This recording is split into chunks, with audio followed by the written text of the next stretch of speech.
Hello and welcome back to another video, guys. In this video I am going to go through this fault code here, 119001 rail pressure sensor short circuit to B plus.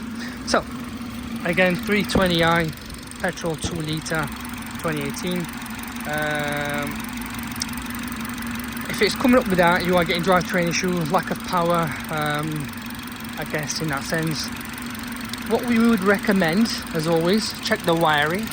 As I can see, there is slight crease in this wire here. I don't know if you guys can see it.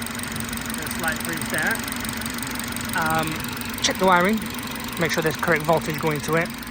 If that's been eliminated, there's correct voltage going to every single one of these here, and everything's fine. Then what I would recommend, so fuel rail pressure sensor is usually this here, as you can see. But sometimes you do change this and you're in the same boat still. So what I would recommend, if you ask me, you can change this on probably 30-40 quid, not even that online. But you can change the whole rail bar. Sometimes there's filth, dirt, I don't know, something not correct in there and it's causing this issue.